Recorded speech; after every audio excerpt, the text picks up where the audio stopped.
The Mendon-Honeoye Falls-Lima Sentinel welcomes you to this edition of the Mayor's and Supervisors Weekly Update, brought to you by... Each week, our community makes history. Each week, you make history. And each week, there's only one source to turn to for the first take on history. You know what that is? Subscribe to the Sentinel right now to discover the history being made in your own backyard. The Mendon-Honeoye Falls-Lima Sentinel. More than just your news, it's your history. Hey, welcome everyone to this week's edition of the Mayors and Supervisors Update. I'm Chris Carosa, publisher of the Mendon-Honeoye Falls-Lima Sentinel, and each week we bring you the goings-on in the towns and villages that we cover. This week we'll be starting with Rick Milne in the village of Honeoye Falls, and maybe he'll give us something on Monroe County. Rick, take it away. Thanks, Chris. Great to see everybody. Just wanted to start out. We just received a weekly report, and I know Supervisor Moffett talks often about this as well, but the summer rec program continues to go real well. There's a total of 258 registrants, as I understand it, and about 162 are registered for all 6 weeks and 96 weekly registered. So it's going very well, and we appreciate everything that our partners, Lima and Mendon and Honeoye Falls, and I think Bloomfield are all part of this with the HFL school district, and it goes very, very well. So we appreciate that. The weather over the past week has continued to be up and down. We had some real strong storms come through Thursday evening. We did have a couple of some branches come down, a couple of trees came down again. And I know on Friday, late Thursday and into Friday morning, our crews were picking some of those up. Friday, we also had a little bit of a power outage in Rush, part of Mendon and part of the village of Honeoye Falls, and power was off, I think, until about 11:30 or so, for about an hour. I don't think it was too much of an inconvenience, but certainly had people shaken up a little bit, if you will. But we're hopefully getting through that. The village of Honeoye Falls continues to be in its full summer project mode. Certainly with the rain that we've had, as I just mentioned, as of late, keeping up with the mowing and the weekly brush pickup has kept our very small village staff very busy. And this is also vacation time. So it's a challenge when a team member is off, but it is that time of year. We appreciate the efforts of all of our staff, and a thank you to our summer help team members as well. They do a fantastic job. With summer projects, Harry Allen Drive in the parking lot behind the museum, or in front of the museum rather, and the Main Street businesses, as well as the village parking lot behind the Presbyterian Church, will be milled and repaved within the next couple of weeks. At this time, we expect milling to take place on Friday, July 28th, and then July 31st and August 1st will be kind of a cleanup days, with the repaving taking place August 2nd through 4th, and it all depends on weather and timing. But during the daytime hours, and this is the important part, there will be times that Harry Allen Drive will be totally closed, as will Harry Allen Park and the playground at Harry Allen Park. And this is due to the equipment that's going to be used and the resident and child safety. So postings will be in place during these times, but please plan ahead. If you take your children to the playground a lot, please be watching for that. We will have to shut the park down for a period of time. Some kudos to our EMS volunteer members and per diem employees and the fire department volunteers for the work they do to serve our community. This past week, there was a serious MVA, motor vehicle accident, that occurred at the intersection of East Street and Quaker Meeting House Road.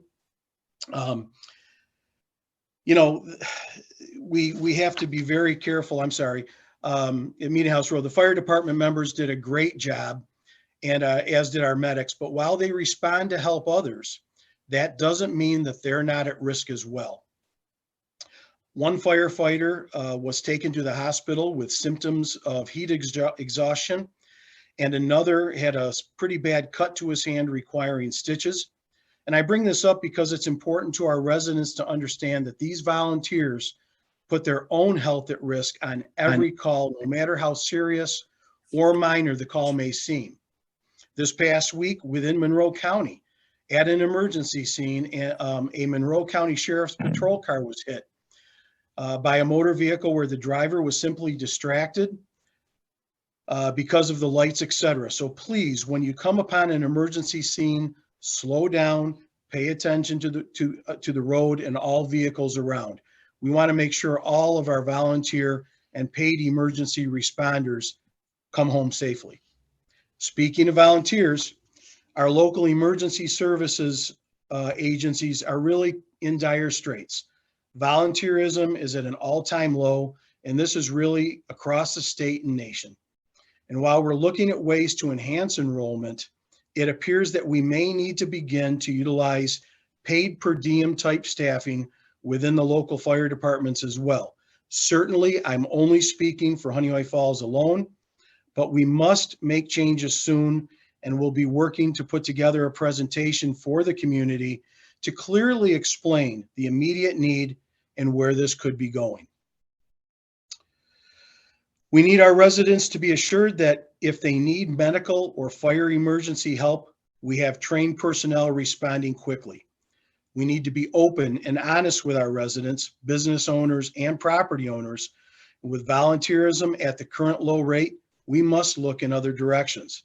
This discussion will be ongoing, but should you have the ability, and if you have the fire inside you, we need all the volunteers we can get. Within the Monroe County Legislature, with the new redistricting lines all set, all 29 legislators must run for re-election in the upcoming November election. Redistricting comes about every 10 years in an effort to continually improve district lines, representation, coverage, etc. And because our lines were all redrawn, we all must run again. I look forward to that process.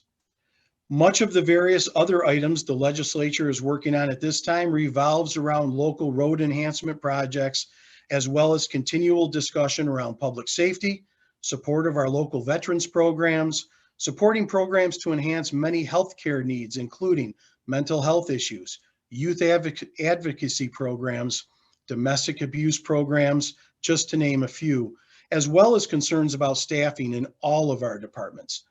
Along with that, we work to support local business advocacy and continue efforts to remain within our spending budget and keep our property taxes in check. This is a continual ongoing operation and process. So that's what we've got going on right now, Chris. I appreciate the opportunity, and thanks. Hope everyone has a safe week coming up. Okay, Rick, thanks. Mike, over to you. Town of Lima and County of Livingston.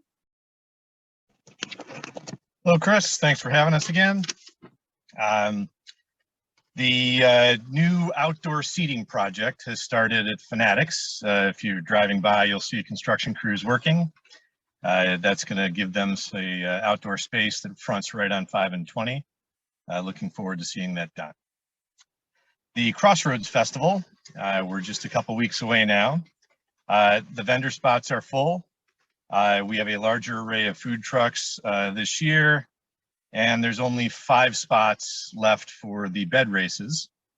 You can sign up online at limafest.org if you want to race your own bed or use one of the rental beds. Barbecue judges are still needed. You can still purchase a judgeship and taste all of the barbecue Sunday afternoon.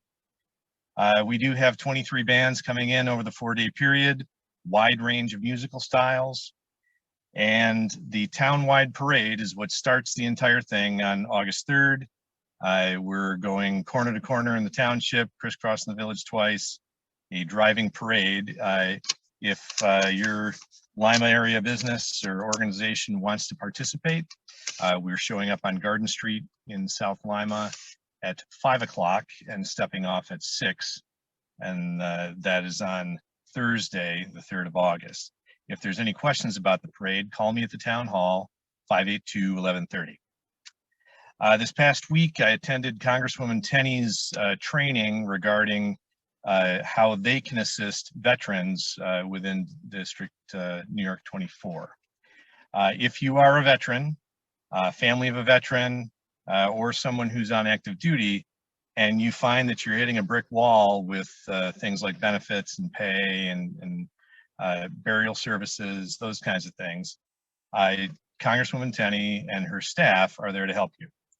You can reach their office at 585-869-2060. And lastly, the Be Well in Livingston initiative, of course, is hitting Lima. And Lima residents are needed to take a very short survey on health and wellness. You can find the survey at the library or at the town hall or at the information desk at the Crossroads Festival. Just takes a couple seconds. Remember, we're encouraging everyone to eat better, move more, and stress less. And that's all I got, Chris. Okay, thanks, Mike. John, over to you in the town of Mendon, although you may be in an undisclosed location based on what I'm looking at this thing here. Yes, how are we doing today? First of all, just wanted to give everyone an update on the spray park. The 3 coats of sealer was put on the spray park by the contractor. It was approved by the engineer. It was the wrong type. The contractor has been working to remove it. They spent 9 days removing 3 coats of sealer. The engineer is going to review the surface, which should be done any day. Once they approve the surface, then the proper sealer, which should have been applied originally, will be applied, and there will be a dry time of 48 hours. So we are just as frustrated as our residents that here we are in July, and unfortunately, we've had to close it for an extended period of time. Our next town board meeting is Monday, August 14th. And we are in full budget swing at this time, getting ready for the 2024 budget. We'll have some meetings in September. There will be a public hearing, and the budget is normally adopted in October. Just a quick mention of the 2% tax cap due to the inflationary environment that we're all in right now. The tax cap is set at 2%. Town of Mendon's been pretty lucky in the past being able to maintain a flat tax rate. I don't know what 2024 will bring. The tax cap, I know it was very well-meaning by various people in Albany. I don't necessarily think that it has provided all the various ways to maintain a lower budget, but we will be working with that tax cap as we prepare for the 2024 budget. Thank you. All right, John, thanks a lot. Now let's go over to Steve in the town of Henrietta. Steve, what's happening in Henrietta? Howdy. So this coming Monday, July 24th at 6 p.m., we'll be holding a virtual public information session on the town CCA program. We've been fielding a lot of questions regarding it. One of the biggest questions is, why didn't you make it opt out by default? The quick answer is we can't. That's not how the energy laws are written. So, but we've been, like I said, answering a bunch of questions. We've had somebody at the senior center every Wednesday, and they'll continue to be there through the first Wednesday in August. And we've put a lot of information up on our website. If you go to henrietta.org/CCA, you'll find that information. I just recently published a frequently asked questions list. So we're trying to educate people as much as possible so that they can make the best choice possible for them. The town gets nothing out of the CCA program other than a whole lot of work and headache. But there's 2 reasons we participate in the program. The first is that it places a cap on rising energy costs because we've negotiated a fixed rate that locks in for 27 months starting in September.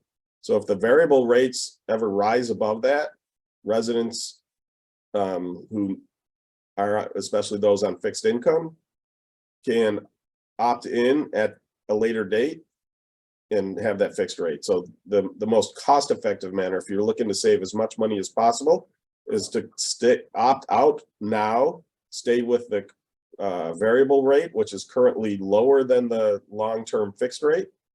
And if the variable rate ever rises above that, switching over. So that will help a lot of people who had a lot of issues in this past year when there were greatly varying energy rates, including some massive spikes that again caused problems for people on fixed incomes. The second reason we're doing it is because we were able to negotiate very good renewable energy rates. And so for those who wish to help reduce greenhouse gases, it's an ability for them to buy renewable energy at a lower rate than what they can typically find on their own. So that's the reason we did it. We're happy we've done it. I just wish that the program allowed us to make different choices for default actions, but unfortunately it doesn't. Sadly, there is a business that appears to be trying to use a name similar to the CCA program, calling it the Clean Choice Energy, or CCE, and sending mailers to people's homes. This is not the CCA program and is not in any way associated with the town. At best, this is someone trying to use the opportunity to get them to buy their energy services, and at worst, it's a scam.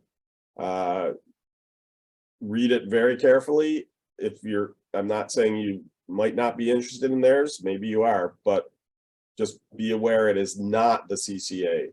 The only companies involved in the CCA are Jewel Assets, aka Monroe Community Power, and Constellation Energy. So if it's neither of those, it's not the CCA. Our first summer concert series and Market in the Park happened last Friday and was very well received. Now in year two, we're getting more farmers participating in the Market in the Park, even if it's a little early for some of the big crops still. Our second event is happening later the day we're recording this, which means it will have already passed by the time you watch this or read this. But there's a summer concert and Market in the Park every Friday for the rest of July and through the first 3 Fridays in August, ending with 8 days a week, a Beatles tribute band on August 18th. Other upcoming bands include Songbird, a Fleetwood Mac tribute band on July 28th, Atlas Band, a Rochester Party band on August 4th, and Lion Eyes, an Eagles tribute band on August 11th. Again, there is a Market in the Park starting at, I believe it's 4 p.m. I probably should have looked that up. Yep, 4 p.m. on Fridays, and the band takes the stage at 6:30 on Fridays. The town board approved a referendum to appear on the ballot this fall for the funding of a spray park in Veterans Memorial Park. We will learn from the pain of others and double check the sealant that they put down.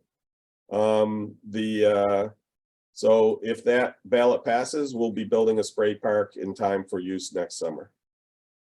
We received a notice from the Monroe County Sheriff's Office that the new special attention detail that the town board approved last year will start soon, now that the new recruits are completing their shadowing of veterans deputies. The idea of this program is Henrietta does not have a police department. We had considered hiring a constable, but there were a lot of issues with regards to training, oversight, and especially since I would not be comfortable if somebody was potentially interdicting vehicles for them to not be armed in today's environment. But that then means a whole lot of training and liability for the town. So we reached out to the Monroe County Sheriff's Office and worked out a deal where the town essentially pays for the sheriff's office to hire an additional deputy. And then we provide a list of areas we want this deputy to pay special attention to within the town. That deputy's priority is the town. And so unlike other deputies who do help out with a number of things in town where we're having issues, if a call comes in, they don't have to respond to that county call. They would stay on the town's special attention detail. The only exceptions would be an active shooter or officer down type situation. I'm pleased to announce we were finally able to execute the grant distribution agreement for the East River Road sidewalk project. The grant was originally obtained for the town by Senator Patrick Gallivan in the fall of 2018, and it's taken nearly 5 years to get through Albany, mostly due to issues with DASNY, who has to process all the grants.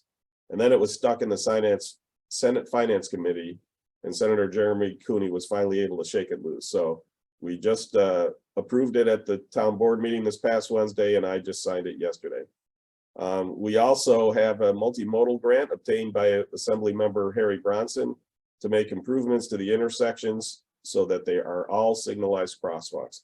This will help tremendously with all the students who travel up that East River Road corridor to get to the RIT campus.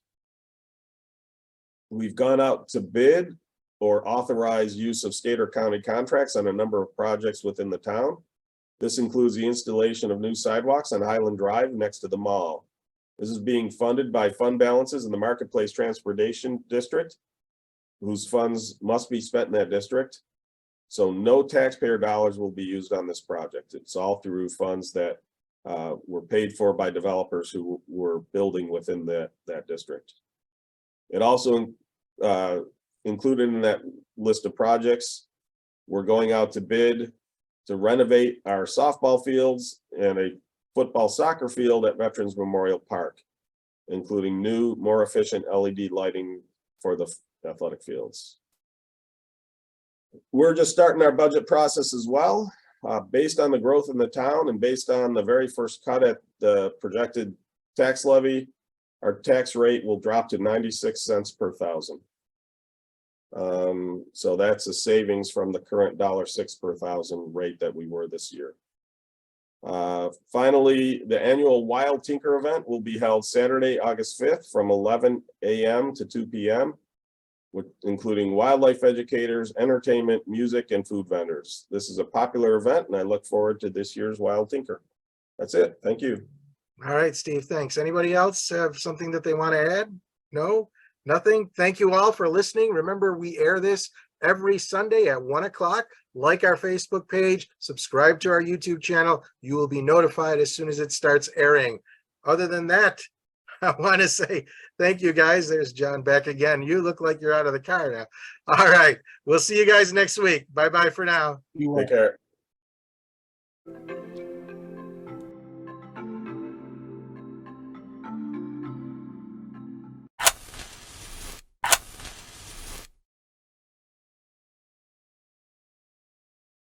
Imagine yourself communicating with a difference. Pan-Dimensional Solutions helps you do this. Whether live spectator events, taped broadcasts, or real-time audience-engaging programs, you can benefit immediately from the tools Pan-Dimensional Solutions will share with you. Do you want to make a difference? Contact us at pandimensional.com.